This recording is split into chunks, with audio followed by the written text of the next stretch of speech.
Mesdames, Messieurs, bonsoir et bienvenue dans les titres de ce 7 mars. Le marché de l'immobilier et ce coup de frein à la hausse des loyers au niveau national et dans une moindre mesure dans notre région. Les loyers en 2011 ont augmenté de seulement 0,5%, c'est une moyenne. Visite ministérielle à Château-Renaud, deux ministres, Nadine Morano et Claude Greff. L'une pour parler de formation professionnelle, l'autre de parité homme-femme à la veille de la journée de la femme. Toutes deux ont visité l'entreprise Radial. Et puis nous vous emmenons ce soir au Choiseul à Amboise. Cet ensemble hôtelier cache dans le fond de ses jardins deux grandes galeries creusées dans la roche. Leur nom, les Greniers de César. Plus d'informations à la fin de ce journal.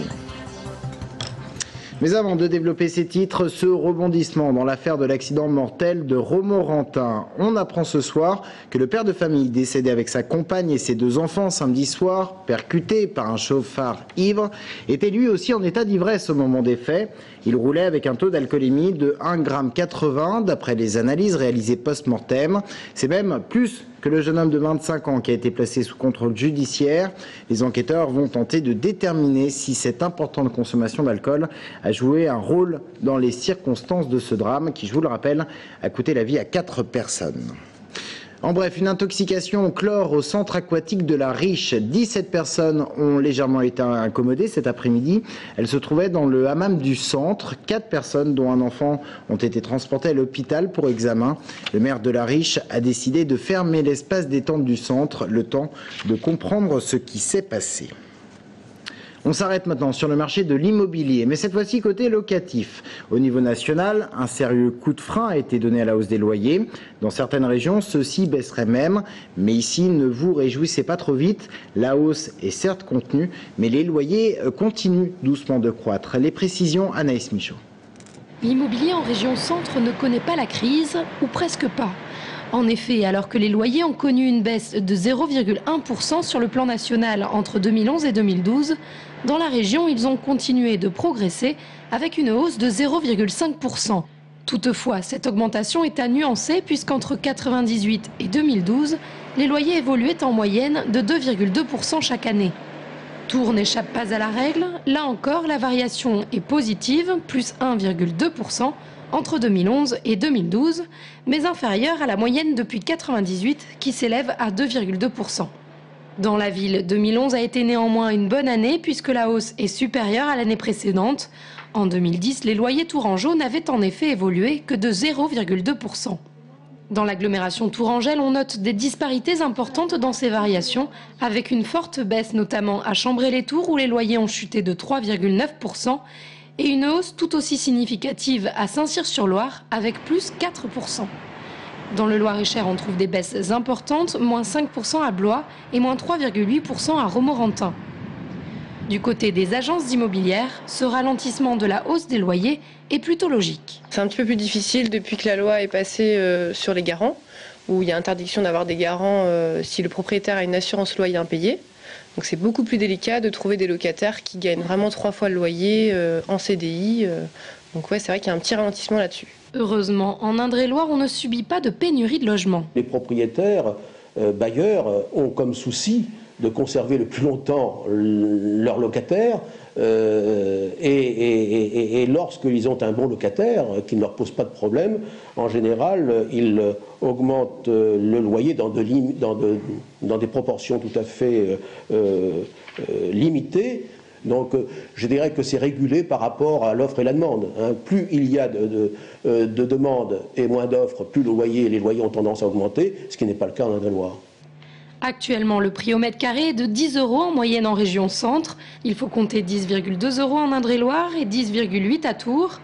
Dans le Loir-et-Cher, le mètre carré est à 8,1 € en moyenne et 8,7 € à Blois. Nadine Morano, ministre de la Formation professionnelle, et Claude Greff, secrétaire d'État à la famille, tiennent meeting ce soir à la Croix-en-Touraine en soutien à Nicolas Sarkozy. Cet après-midi, elles se sont rendues à Château-Renaud. Elles ont visité l'usine Radial, une double visite. À Nadine Morano, le volet formation et apprentissage. Objectif pour le gouvernement, 800 000 contrats d'alternance d'ici à 2015 en France. Pour atteindre l'objectif, une loi vient d'être votée, par exemple, obligeant les entreprises de plus de 250 salariés à prendre 5% d'apprentis. Le gouvernement qui table également sur les contrats d'objectifs et de moyens pour l'apprentissage, avec financement commun entre État et région. Il vient d'être signé en région Centre. Objectif ici, 24 000 apprentis en 2015, soit 20% de plus qu'en 2010. Écoutez la ministre. Avant, dans la précédente génération de contrats d'objectifs et de moyens, face à 1 euro de l'État, les régions mettaient en moyenne 25 centimes d'euros. Aujourd'hui, nous avons obtenu un financement totalement paritaire, c'est-à-dire que face à 1 euro de l'État, nous avons 1 euro des régions et nous avons signé ce contrat d'objectifs et de moyens, à hauteur de 70 millions d'euros. C'est une progression des engagements financiers de 37%, donc c'est important. La ministre qui s'est félicitée de voir le nombre d'apprentis augmenter de 13% en région Centre entre 2010 et 2011. C'est plus que la moyenne nationale qui est autour de 7,5%.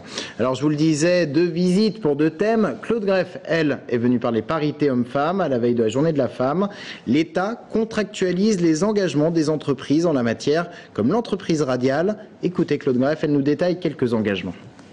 10 bonnes pratiques ont été signées, 10 volontés au travers du congé parental, de la réinsertion dans le monde professionnel une fois que le congé de parentalité a été pris, faire en sorte que le congé de paternité puisse être pris par les papas, les futurs papas, et puis aussi s'investir sur la possibilité de prendre des jours dans la semaine en cas d'enfants malades ou d'ascendants malades. C'est véritablement la notion de la famille qui est prise aujourd'hui dans l'entreprise radiale.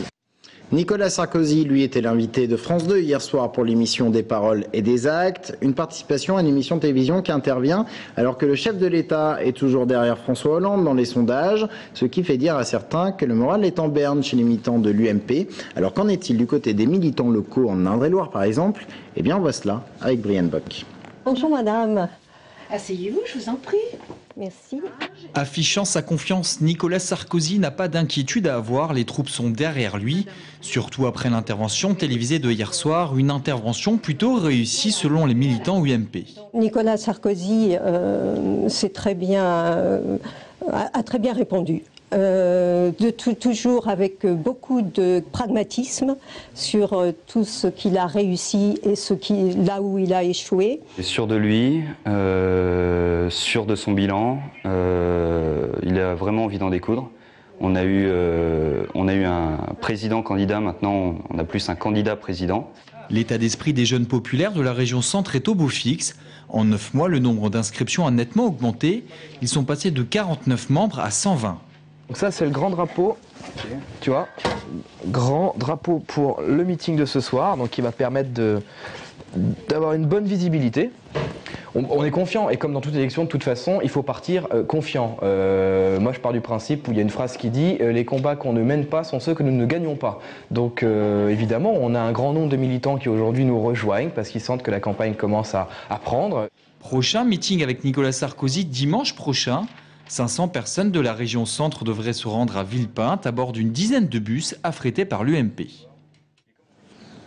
Et quelques mots pour vous dire qu'Alain Juppé est annoncé en Touraine à la fin du mois pour soutenir les candidats UMP aux législatives de juin. Et puis côté PS, c'est Manuel Valls, porte-parole de François Hollande, qui sera joué les tours le mercredi 21 mars pour une réunion débat. Cette image insolite à présent, celle d'un convoi exceptionnel qui traverse une autoroute, photo prise au nord de l'Indre-et-Loire. Ce convoi long de 70 mètres pour un poids global de 612 tonnes traverse actuellement la Touraine du nord au sud, à très faible allure, pour acheminer une énorme pièce mécanique à la centrale de Chinon. Il est escorté par la police et doit arriver à destination demain matin. Précision importante, le matériel transporté n'est pas radioactif. Du sport avec du volley, une belle victoire du TVB hier soir sur le terrain de 7 en Liga, score final 3-7-1. Un match marqué par la très belle prestation du passeur numéro 2 du TVB, Cédric Ominal. Le prochain rendez-vous pour le TVB, eh bien, c'est samedi en demi-finale de la Coupe de France. Et Redwitz, le passeur titulaire du TVB qui est actuellement blessé, pourrait à cette occasion faire son retour dans l'effectif tourangeau. Nous partons maintenant au Choiseul, ce célèbre ensemble hôtelier d'Amboise. Et nous allons y découvrir les greniers de César. Alors qu'est-ce que les greniers de César? Eh bien, ce sont 2 grandes galeries creusées dans la roche. Elles sont au fond du jardin de l'hôtel. Et c'est Gaël Poulain qui vous fait la visite.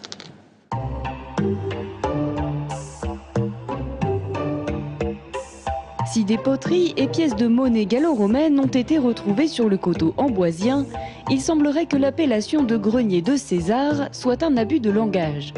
Peu importe, cela ajoute une pointe de mystère dans ce lieu troglodytique qui daterait plus probablement du XIIe siècle. À l'origine, c'était donc bien sûr, comme beaucoup de cavités dans la région et ailleurs, des carrières. On a extrait la roche pour rempirer les chemins, construire les maisons, etc. Et puis, sous la période amboisienne des rois de France, eh bien, ces lieux sont devenus donc des granges dîmières. La dîme du peuple donc, était un impôt payé par le peuple donc, au roi et à l'Église jusqu'à la Révolution. Donc, dans ces lieux, on y entreposait ce que chacun pouvait produire. Une grange-grotte dans laquelle on descendait depuis le coteau.